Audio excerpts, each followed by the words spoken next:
Hi and welcome back. We're doing the second part of the setting up a bike for 11,000 kilometer journey. We're doing my son's bike, a 2011 WR250R. Why we chose this bike is because it matched well with the CRF. This is my third one in the family actually. We've loved them. They are virtually indestructible. They're surprisingly good at adventure, as long as you're okay not going more than about 110 kilometers an hour sustained. So I thought we'd go over how we set this up for the 11,000 kilometer journey. We're about halfway out. I'm in Dawson City, Yukon right now on the trip, but we finally got around to doing this. So we'll go from front to back, much like the last video, and we can talk about one piece at a time. So first thing we needed was tires. Fortunately, we've got a couple options available to us in the 50/50. We got a cheap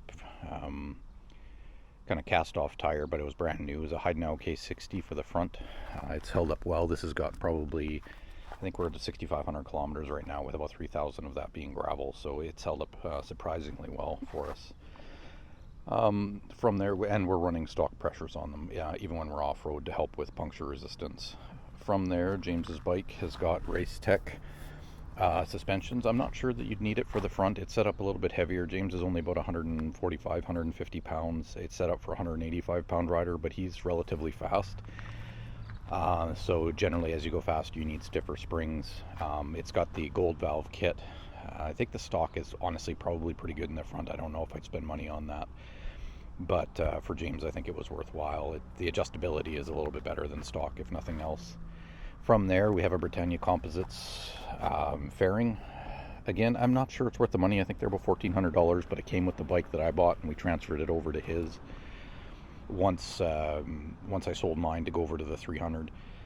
The headlights are phenomenal.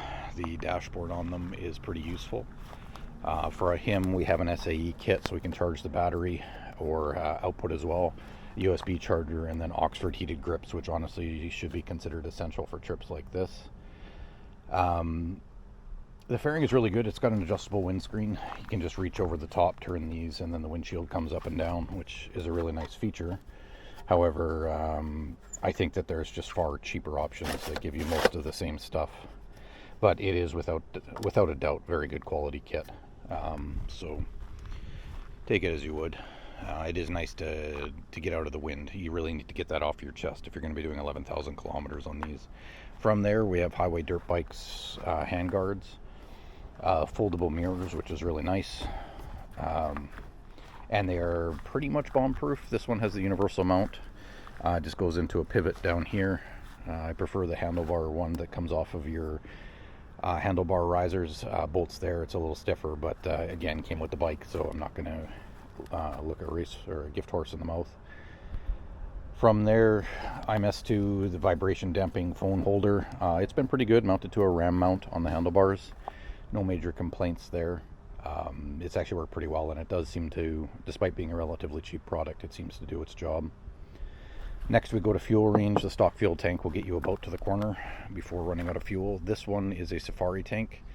I have an IMS 3.1 gallon as well, which we would use for normal usage since it just makes the bike so much smaller, but on this we need every last kilometer available to us. So this one I think comes out to about 3.5 gallons. I think they advertise it bigger than that, but at the end of the day, it doesn't hold that much. I think we can usually put in about 12 liters in it, which will give him a range of about 280 to 300 kilometers on gravel.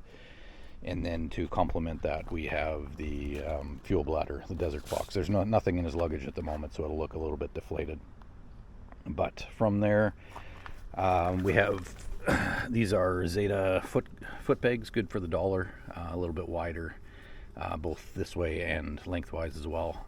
It's just nice. They're far more comfortable than a stock one.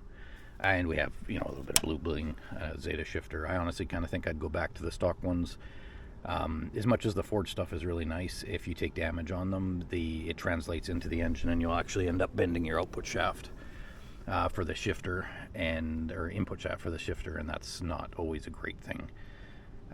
The stock ones, while they bend really easily, so it'll bend the shifter instead of the transmission, which is more ideal. We have a Race Tech shock, gold valved on this bike. I think for anything that involves adventure travel is pretty much essential. Not necessarily to be a race tech, but race tech seems to do a good job with it. It is 3-way adjustable, compression rebound preload. Very much recommend that. It has been essential for this ride. From there, his engine is bone stock, no modification to the airbox, nothing, which has been really good. I know there's a lot of concern over the sliders on the WRs. They tend to wear in if you take this cover off. Then look at it from the end. The chain will actually auger itself into the swing arm by going through the slider. So how we mitigate this on a long trip is that I went from a 13 tooth to a 14 tooth in the front, so it actually opens it up a little bit wider so the chain doesn't come down. As the suspension compresses, then the chain sits a little bit higher naturally. I can't really show and film at the same time, but we put a 14 tooth in the front, and then we're running a 47 tooth in the back, which puts us, I believe, about 5 or 6% higher or lower than, no, higher than stock. So it'll push a little bit better on the highway, which is good. But between the bigger sprocket in the back and the bigger sprocket in the front, the overall geometry here changes so that the chain slider wear isn't a big issue, which is good because you don't want to chew through your swing arm while you're out on the road. From there, we have Adventure Spec Magadan. These are version 1 bags. I've had them, they actually made the trip to the Dempster with me the last time I came up here on my big BMW GS 800. They are excellent. Have 4 pouches on the outside. 2 there, more bear spray, chain oil. We keep water bottles, things like that in the back. We have a DRC Edge tail light. It involves the tail tidy, which is nice. It does make a mess of your back, unfortunately, when you're in the mud, but I think it just looks so much better that I'm willing to tolerate it. Stock exhaust. Long trips, you're better off not stressing your engine. You do have to run a little bit harder than normal, holding 110 or 100 for extended periods of time, but I honestly think it's worthwhile. From there, I believe these are, I can't remember the name of the rock. I think it's dirt racks. They're adequate. We've got them strapped off a variety of ways. They have straps that go over the seat that are triple Velcroed. They work pretty well, but I've also got them strapped down here with 250-pound nylon wraps. And then additionally, I've got the carry handles tied together with 250-pound tie wraps as well. So they're not going anywhere. They kind of hang at weird angles, but they absolutely won't leave the bike and they won't fall in. From there, we are running a Dunlop Trail Max Mission. This is, again, probably 6,000, 6,500, and it looks a little gray right now because we actually rode 770 kilometers on gravel in the rain yesterday. But they're excellent. I'm not sure whether I like these or the Midas EO7s more, but I really can't knock them. They have been spectacularly good for us.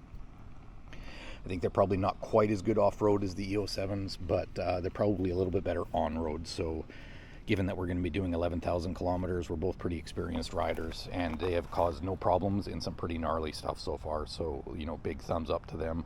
There does seem to be some longitudinal cracking in them, which is weird considering that they're only 3 weeks old. But I don't know if it really is weird. If you drive 2,000 kilometers on shale and then do another 1,000 kilometers of hardcore off-roading on a street tire, I kind of expect it to take some unexpected damage. From there, we have a Moose. I believe this is a 30-liter dry bag. Functions real well. It clips off really easily, which has been really nice. He keeps his bedding in there. So no issues with that. We keep a tarp underneath. Helps with the cross straps and gives us an emergency shelter in case we need to set up in heavy rain. This is a Desert Fox bladder made in South Africa. Holds about 7 liters, give or take. They have been essential for this trip. We wouldn't make it very far without them. So just a plastic lid. They have a funnel or a spout on it on this side. As far as hemorrhoid reduction, we have Seat Concepts. This is a comfort seat, just the normal one, not the tall. But that has been a hemorrhoid saver. Again, just don't do it on a stock seat. That's an unnecessary pain and suffering. From there, I think the last modification that we have on James's bike is we have raised the handlebars a little bit, just makes it more comfortable standing, which we'll end up doing a lot of on this trip. And the bars are infinitely stronger. We run Pastrana FMX ATV race bars.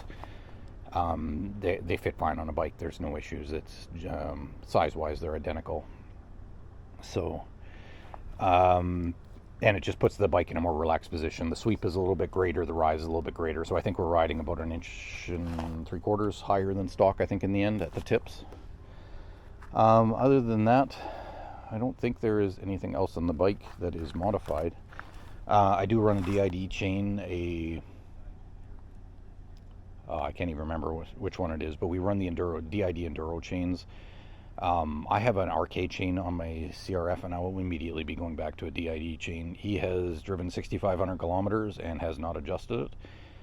And I have driven the same amount, and I'm on my third adjustment. So I will absolutely be going back to those. They're worth the money. He does have a braided brake line. That was part of his brakes were a little bit soft, which I think the WRs are, which is nice off-road, especially given that it doesn't have ABS. But it was more of we needed to replace it because he was not getting any braking, and I think the internals of the stock one had worn out. From there, oils, I'm running AMSOIL initially. Now we're just running Shell because it's what I could find.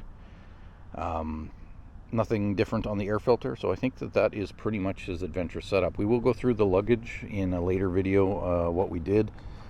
I think that honestly it's a great little adventure setup. You know, obviously the 110 kilometers an hour isn't super fun even with the fairing. We do have the LED turn signals as well, which honestly I don't know, I'm indifferent to. But it's a great little setup. He does have a radiator guard in there as well, although not really necessary with the Safari tank because it covers it, but it does give us a little bit better protection for any sticks or rocks that may shoot up in there. But hope you enjoyed that.